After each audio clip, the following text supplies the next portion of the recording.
No niin, sittenhän Wallenbergin pihvi. Se on klassinen ruotsalainen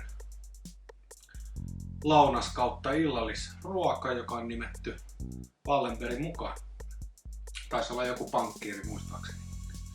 Ei siinä mitään. Mulla on nyt karitsan jauheliha, mutta siihen sopii hyvin myös vasikan jauheliha, mikä taitaa olla se alkuperäinen, tai sitten ihan naudan jauheliha. Eli 400 grammaa sitä, sitten 3 kananmunan keltuaista, 4 maustetta, missä on muskottipähkinää, inkivääriä, neelikkaa ja maustepippuria, suolaa, kermaa, korppujauhoja, missä ne pihvit sitten pyöritellään, että pysyy kasassa, kun paistetaan reilussa voissa. Ja sitten se klassisesti tarjoillaan herneiden ja perunamuusin kerran. Eli ensin liha tonne yleiskoneeseen, sitten maustetaan se suolalla.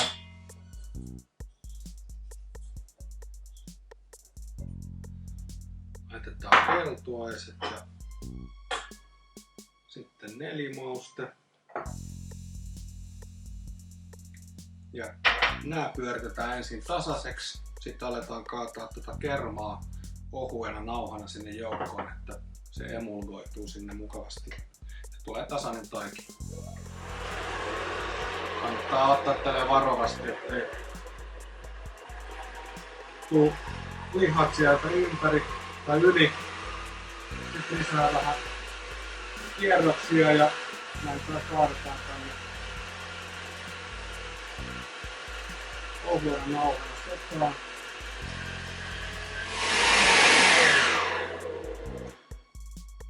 Noin, se massa onkin yllättävän helppo tehdä, vaikka yleensä sitä ajatellaan, että sitä syödään vaan ravintolassa, mutta kotona se on helppo tehdä myöskin. Sitten tehdään 4 tasakokoista pihviä, jotka mä pyöritän tuossa korppujauhossa. Tuolta napataan pihvit. Nämä on tällaisia 150 grammasia tai aika reiluja. Itse asiassa mä voisin ottaa tähän vettä, niin me saadaan tehtyä tästä kivemman näköiset pihvit. No niin, sit mulla on kylmää vettä tässä, vaan kastan siellä kädet, niin saat muotoiltua helpommin kivat pihvit. Sitten mä vaan tiputan sen tonne korppujauhoihin. Noin. Voi vähän tosta laittaa päälle ja pyörittää tasaiseksi. Tää on aika löysä tää massa, niin tässä voi olla semmonen vähän hellempi käsittely hyvä. Noin.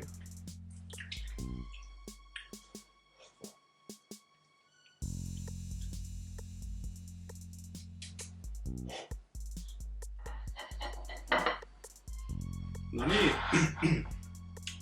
Mulla on tässä 4 pihviä valmiina. En nyt kaikki mahu kerralla tuohon pannuun, niin mä paistan vaan 2 per kierros. Ja voita saa olla paistoon ihan reilusti, toi korppujauhakin imee sitä mukavasti ja sitten tulee kiva rapsakka pinta. Pannu on nyt kasilla, katsotaan sitä säätöä sitten. Eli mä laitan tosta about puolet tosta voista nyt tonne pannuun. Sitten odotellaan, että se siinä kivasti ruskistuu ennen kuin lisätään noin pihvit sinne. Ja sitten mulla on tosiaan lisukkeeksi näitä klassisia herneitä, jotka maustan sitten vähän sitruunamehulla. Se on oikein täyteläinen tuo pihvi, niin se kaipaa vähän jotain hapokasta makeata siihen rinnalle.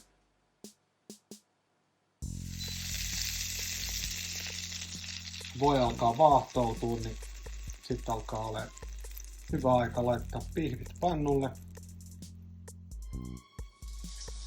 No niin, nyt meillä on pihvit pannulla. Se voi on vähän ruskistunut sinne pohjalle. Laitetaan vähän miedommalle hellaa. Mä laitan kutoselle. Ja tosiaan tää on tehty karitsasta, että ne saa jäädä vähän mediumiksi jos haluaa, mutta toki siellä on kermaa ja kananmunaa, että kyllä ne on hyvä paistaa kuitenkin läpikypsäksi. Ja ne paistuu noin 4-5 minuuttia per puoli ja sitten alkaakin olemaan valmista. Herneet käytetään sitten nopeasti vaan tuossa samassa ruskeassa voissa ja laitetaan pihvin päälle. No niin, sit mä käännän pihvit varovasti. Siinä on kiva tommonen rapsakka pinta. Sitten kypsennetään ne vielä toiselta puolelta. Saman verran aikaa menee siihen luonnollisesti.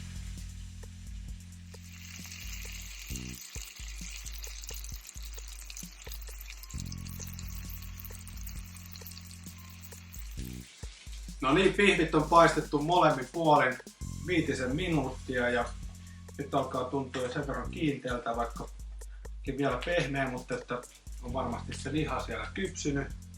Sitten voidaan vielä nostaa ne tuohon lautasille, vetäytyy siksi aikaa kun tehdään noin herneet.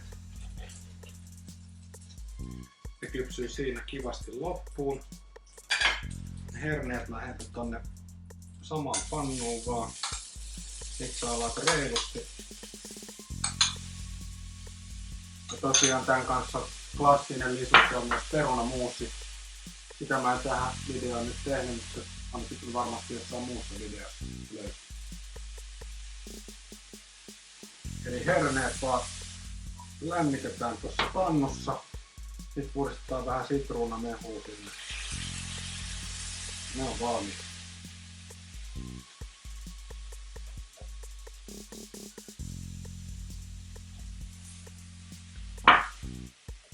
Sitten vaan ammennetaan herneitä Wallenbergin kanssa ja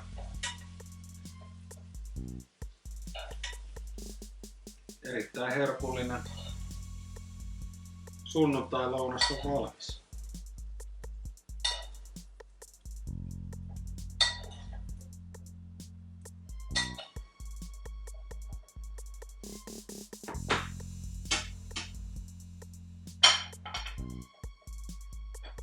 Noin.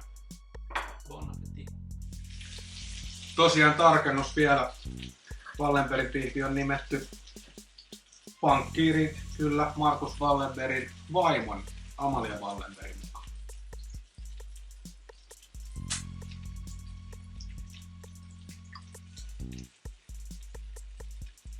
Herkullista on.